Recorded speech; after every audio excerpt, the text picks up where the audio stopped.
Trump ने भारत पर भी अपना टैरिफ वार छेड़कर उसे मन मुताबिक डील पर राजी करने की प्लानिंग में जुट गए हैं। इसके लिए लगातार वे कई महीनों से मेहनत भी कर रहे हैं। ट्रंप ने पहले भारत को रूस से अलग करने की कई कोशिशें की। जब कामयाबी नहीं मिली तो अब ईरानी तेल नेटवर्क से जुड़ी 6 भारतीय कंपनियों पर भी प्रतिबंध का ऐलान कर दिया। यानी एक तीर से 2 शिकार। इस पूरे घटनाक्रम पर बारीकी से नजर रख रहे डॉक्टर ब्रह्मदीप आलूने का मानना है कि ईरान की तेल व्यवस्था को ट्रंप बेहद हल्के में ले रहे हैं। उनके मुताबिक अगर अमेरिकी राष्ट्रपति डोनाल्ड ट्रंप यह सोचते हैं कि 6 भारतीय कंपनियों पर प्रतिबंध लगाकर वो ईरान के तेल नेटवर्क को ध्वस्त कर देंगे, तो शायद वो तस्वीर का सिर्फ एक हिस्सा देख रहे हैं। दरअसल ईरान का तेल व्यापार आज किसी एक देश का मोहताज नहीं। इसके पीछे एक अंतर्राष्ट्रीय गठजोड़ है जिसमें अमेरिका के रणनीतिक साझेदारों से लेकर उसके विरोधी तक शामिल हैं। ताजा आंकड़े बताते हैं कि दुनिया के 27 देशों की भागीदारी से ईरान का तेल साम्राज्य फल फूल रहा है। खास बात यह है कि अमेरिका के दोस्त कहे जाने वाले देश जैसे संयुक्त अरब अमीरात भी इस व्यापार में बड़ी भूमिका निभा रहे हैं। फुजैरा और जेबेल अली जैसे अत्याधुनिक बंदरगाह न केवल ईरानी तेल के ट्रांजिट हब बन चुके हैं बल्कि खुलेआम अंतर्राष्ट्रीय प्रतिबंधों की अनदेखी कर रहे हैं। वहीं चीन, जो अमेरिका का सबसे बड़ा प्रतिस्पर्धी है, ईरानी तेल का सबसे बड़ा खरीदार भी है।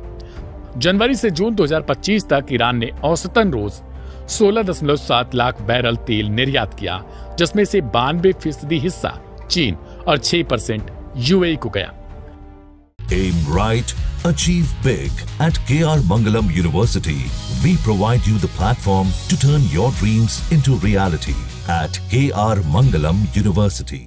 ईरान के तेल व्यापार का पूरा तंत्र बेहद संगठित, रणनीतिक और टेक्नोलॉजिकल रूप से उन्नत है।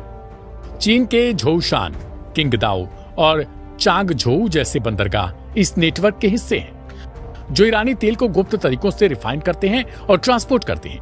बिचौलिए अक्सर इस तेल को मल्टीपल सोर्स से आया दिखाकर सिंगापुर, मलेशिया और इंडोनेशिया के रास्ते चीन पहुंचाते हैं। इस पूरे रूट में मालदीव, जोहोर, जलडमरू मध्य और सुमात्रा जैसे सामरिक स्थानों का उपयोग होता है। इस बात के पर्याप्त सबूत हैं कि ईरान अंतर्राष्ट्रीय प्रतिबंधों से बचने के लिए ship to ship transfer, flag switching और AIS ट्रैकिंग बंद करने जैसे तकनीकों का उपयोग करता है। ट्रंप ईरान को आर्थिक रूप से घुटने पर लाने की कोशिश कर रहे हैं, लेकिन हकीकत यह है कि तेल की मांग, राजनीतिक हित और भौगोलिक लोकेशन ने मिलकर ईरान के तेल तंत्र को लगभग अजेय बना दिया है। चीन को सस्ती कीमत पर मिलने वाला ईरानी तेल न सिर्फ बीजिंग के लिए फायदेमंद है, बल्कि यह अमेरिका के प्रतिबंधों की प्रभावशीलता पर भी गंभीर सवाल खड़े करता है। इस पूरे जाल में एक और नाम है पाकिस्तान। ट्रंप प्रशासन भले ही पाकिस्तान को ईरानी नेटवर्क के खिलाफ साझेदार मानता हो, लेकिन जमीनी हकीकत इसके उलट है। बलूचिस्तान और अन्य सीमावर्ती इलाकों में प्रतिदिन तकरीबन 90,000 लीटर ईरानी तेल की तस्करी होती है, जिसमें स्थानीय आतंकी संगठन और यहां तक कि पाकिस्तानी सेना तक शामिल होती है। यह तेल पाकिस्तान के प्रमुख शहरों तक पहुंचता है और खुलेआम बिकता है। अमेरिका जहां भारत पर दबाव डाल रहा है कि वह ईरान से दूरी बनाए, वहीं ट्रंप के सबसे करीबी सहयोगी उसकी नीति को विफल करने में लगे हैं। खर्ग द्वीप से चीन तक ईरान तेल का सफर और पाकिस्तान की भूमिका यह दिखाते हैं कि ट्रंप के प्रतिबंध सिर्फ कागजों पर असरदार हैं। असल दुनिया में ईरान का तेल साम्राज्य समुद्र की लहरों पर सवार होकर दुनिया के सबसे शक्तिशाली देशों की बंदरगाहों में उतर रहा है और ट्रंप प्रशासन इससे अनजान बना है।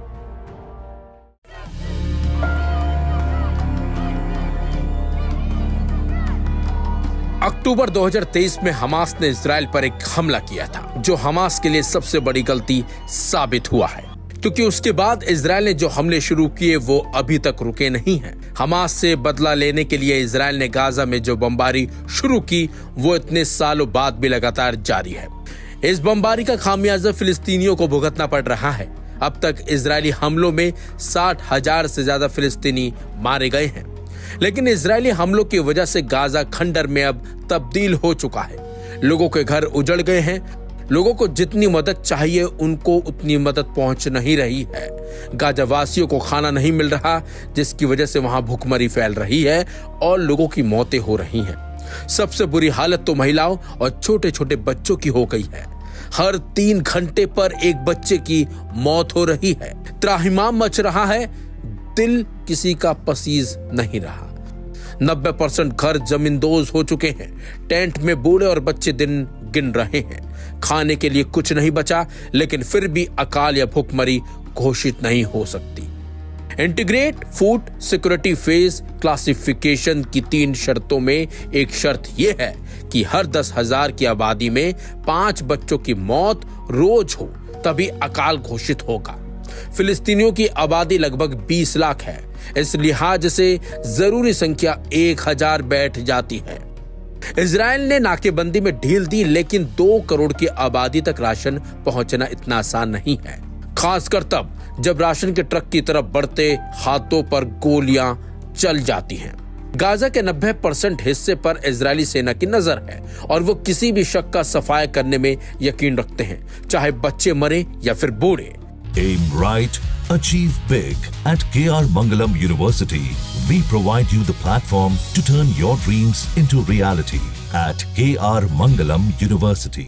अब सवाल यह उठता है कि आईपीसी ने भूखमरी की घोषणा क्यों नहीं की। संयुक्त राष्ट्र विश्व खाद्य कार्यक्रम का कहना है कि गाजा का भूखमरी संकट हताशे के स्तर तक पहुंच गया है। इस महीने अब तक 82 लोग कुपोषण से मर चुके हैं। कुपोषण से मरने वालों में 24 बच्चे भी शामिल हैं।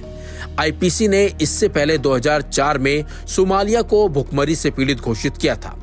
इसके बाद 2017 और 2020 में सूडान के खास हिस्से को अकाल पीड़ित घोषित किया गया। आखिर आईपीसी किसी इलाके को भूखमरी में मानता कब है? जब ये 3 शर्तें आपको बताते पूरी होती हैं। चलिए हम आपको अब बताते हैं वो शर्तें कौन कौन सी होती हैं। 20% घरों में खाने की बहुत कमी हो, यानी लोग भूखे रहें। 6 महीने से 5 साल के 30% बच्चों में गंभीर कुपोषण हो। 15% बच्चे इतने कमजोर दिखें कि ऊपरी बाजू कंकाल जैसा दिखाई दे। प्रति 10,000 की आबादी में से कम 2 लोग या 4 लोग रोज भूख या बीमारी से मरे। गाजा की आबादी के हिसाब से हम 1000 बच्चों की रोजाना मौत चाहते हैं। ये है आईपीसी के नियम जो वो बता रहा है। तब ये तय करेंगे कि भूखमरी की स्थिति है। और दूसरा सवाल ये उठता है कि ये डेटा कौन जुटाए।